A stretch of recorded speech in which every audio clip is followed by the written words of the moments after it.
تو اس بچے نے مجھے کہا کہ آپ باہر آئیں عدالت سے. آپ کو پتہ ہے ATC میں تو کسی کو جانے کی اجازت نہیں ہے.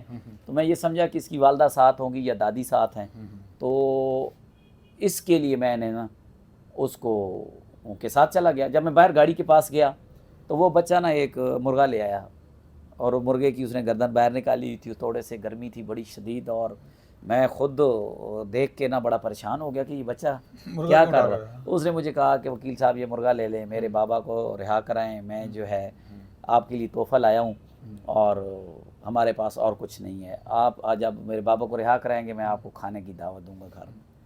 بس وہ جو اس کا فیس ایکسپریشن تھا نا, میں نے بڑے کیس دیکھے, بڑے ظلم کی داستانیں, آپ نے بھی یہاں لوگوں کی حالت دیکھی ہے, لیکن اس بچے نے نا وہ جیسے کہتے ہیں دل چیر دیا. اس کے بعد پھر وہ بچے کو میں نے بڑی کوشش کی کہ ان کو واپس کروں, تو ہماری ایک وکیل ہے ماریہ خان, وہ اس سین کو جو ہے نا اپنے موبائل میں سیو کرتی رہی. اچھا, وہ سامنے کھڑی تھیں ہمارے, وہ بھی ساتھ کیسز میں پیش ہوتی ہیں. بہرحال جب بچہ رونے لگا تو میں نے یہ سوچا کہ یہ اس بچے کو دل میں ہوگا کہ وکیل یہ لے نہیں رہا, تو اس نے میرے بابا کو نہیں چھڑانا. میں نے وہ لے کے گاڑی میں رکھ لیا. پھر اس کے میں نے والد کو کہا, چاچا کو, کہ آپ ایسا کریں کہ یہ میں رکھ لیتا ہوں, جب یہ رہا ہوں گے نا تو میں یہ اس کو میں یہ نہیں لے سکتا. میں نے کسی سے آج تک آپ کو پتہ چائے نہیں پی پچھلے 4 ماہ میں. تو میں نے کہا کہ یہ آپ مجھے پتہ ہے, آپ کی ان کے کپڑوں سے ان کی جوتوں سے پتہ لگ رہا تھا کہ وہ بیچاروں کے پاس کرایہ نہیں تھا آنے جانے کا. وہ اس چیز کو اس دن نہ سمجھے کہ مجھے سونے نہیں دیا اس تصویر نے. صبح 5 بجے تک میں جاگتا رہا. 5 بجے یہ میں نے نا ٹویٹ کر دیا, اور ایک فیس بک پہ نا اس کی ہلکی سی تحریر لکھی. اصل خفا تو میں اپنے سسٹم پہ تھا, اپنے کہ یار کس طرح کے لوگ اس ظلم کی چکی میں پھنس رہے ہیں, اور جو اصل لوگ ہیں وہ پریس کانفرنس کر کے پارٹیاں بنا کے بیٹھے ہوئے اور سیاست کر رہے ہیں.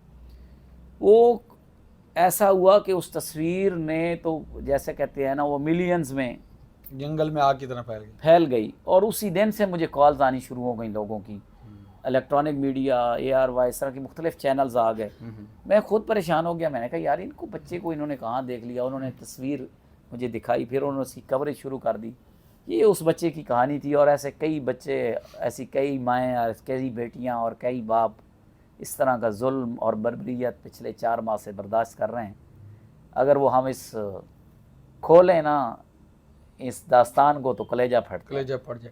اچھا سر, شاہ محمود قریشی صاحب بھی اریسٹ ہو گئے, اسد عمر صاحب بھی ہو گئے, ان کو تو پہلے چھوڑ دیا گیا تھا, دوبارہ کیوں اریسٹ کیا گیا, کیا قانونی پیچیدگی ہے؟ سر بات یہ ہے کہ اگر کسی کا کوئی مجرم ہو نا, کسی نے کوئی جرم کیا ہو, تو اسے پھانسی دینے کے لیے ایک FIR ہی بہت ہے. اگر کسی نے جرم نہ کیا ہو نا, اس کو مجرم بنانے کے لیے آپ 186 FIR بھی کر دیں تو کچھ نہیں کر سکتے. یہ ایک سادہ سی. اچھا سر, ایک آخری چھوٹا سا قانونی سوال ہے کہ صدر پاکستان کہتے ہیں کہ میں نے سائن نہیں کیے, اور ان کے سٹاف نے خود ہی سائن کر کے بل پاس کروا لیا, تو کیا کانسٹیٹیوشن اس چیز کو الاؤ کرتا ہے, پرمٹ کرتا ہے کہ وہ امپلیمنٹ ہو جائے یا ایگزیکیوٹ ہو جائے؟ دیکھیں آج تو مجھے اس بات کا یقین ہو گیا آج کی اس خبر کے بعد, صدر کے ٹویٹ کے بعد, کہ نہ کوئی قائد اعظم تھا, نہ کوئی اقبال نے خواب دیکھا تھا, نہ کوئی 47 میں ملک بنا, نہ کوئی 73 کا آئین بنا, نہ کوئی اس ملک میں جوڈیشری ہے, نہ کوئی اس ملک میں پولیس ہے, اور نہ ہی ہم ہیں.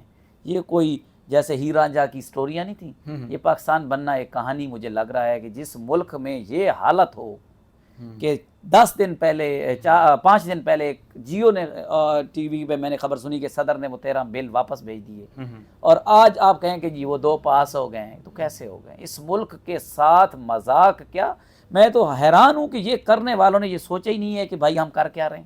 سر مطلب کہ جو زبیدہ جلال صاحب نے بک لکھی ہے دا گریزن اسٹیٹ, تو وہ پھر اس وقت تو بڑے شک و شبہات تھے, مجھے لگتا ہے وہ پھر کتاب صحیح لکھی ہوئی ہے. دیکھیں میں نے آپ کو ابھی ایک بات بتائی ہے کہ میں اس ملک کا شہری ہوں, الحمدللہ میرے پاس پاکستانی شناختی کارڈ ہے, لیکن مجھے لگتا ہے کہ شاید یہ جو شناختی کارڈ ہے یہ مجھے وہم ہے میرا کہ میری جیب میں کوئی شناختی کارڈ ہے اور پاکستان کوئی ملک ہے اور اس کا میں باشندہ ہوں, اور جہاں مجھے کوئی تکلیف ہوگی تو میں عدالت چلا جاؤں گا یا پولیس کے پاس چلا جاؤں گا. پہلے کسی کے ساتھ کوئی زیادتی ہوتی تھی نا تو ہم کہتے تھے ہم اس زیادتی کرنے والے کو عدالت میں گھسیٹیں گے, دیکھیں گے بھی صحیح, گھسیٹیں گے بھی صحیح. اب عدالتیں عوام کو گھسیٹ رہی ہیں. پہلے ملزم بیمار ہوتے تھے, اب جج بیمار ہو رہے ہیں اور وہ کیس لے کے بیٹھے ہوئے ہیں. سر جج بیمار ہونے سے یاد ہے ہمارے سابقہ وزیر اعظم صاحب تو انگلینڈ چلے گئے ہیں، ان کے بیٹے بھی انگلینڈ چلے گئے، ان کے دائیں بائیں آئیں بائیں شائیں والے سارے انگلینڈ چلیں گے، تو کرنے کیا ہے سر ان کا اصل وطن وہی ہے. یہ ایک شاید آپ نے لفظ سنا ایسٹ انڈیا کمپنی. جی جی پڑھا ہے. تو انہوں نے بھی دیکھے نا، انہوں نے بھی ہندوستان پہ راج کیا. یہ انہی کے کچھ بچے ہوئے کالے انگریز ہیں، بس کالے انگریز ہیں جو ہمارے اوپر حکومت کر رہے ہیں. بس یہ تو ملک ان کے لیے ایک سمجھ لیں کہ جیسے ہم چھٹیاں ہوتی ہیں نا 2-4، تو ہم چلے کلام چلے جاتے ہیں، سوات چلے جاتے ہیں، 2-4 دن انجوائے کی اور پھر واپس آ گئے لاہور. یہ بھی یہاں الیکشن کے سیزن میں آ جاتے ہیں. اب جیسے مشرف کے دور میں آئے تھے وزیر اعظم صاحب، اس سے پہلے بھی بہت سے لوگ ایسے آئے کہ سینیٹر سر جہاں لوگ بن کے چلے جاتے ہیں. ایک مشرف صاحب کے ماموں تھے، وہ یہاں 5 سال سینیٹر رہے. جاتے ہوئے ایک اینکر نے ان کا انٹرویو کیا کہ جی آپ آج جا رہے ہیں، تو اس نے کہا جی مجھے تو میرے بھانجے نے کہا تھا کہ آپ آ جائیں، 4-5 سال سینیٹر رہیں پاکستان میں، اور مجھے بتائیں یہ انجوائے کرنے کا ملک ہے، انجوائے کرتے ہیں یہاں لوگ، اور عام آدمی ذلیل ہو رہا ہے. جی سر آپ کا بہت شکریہ، آپ نے قیمتی وقت دیا. ناظرین تاریخ جب تک نہیں پڑھیں گے اسی طرح کے مذاق ہمارے ساتھ ہوتے رہیں گے.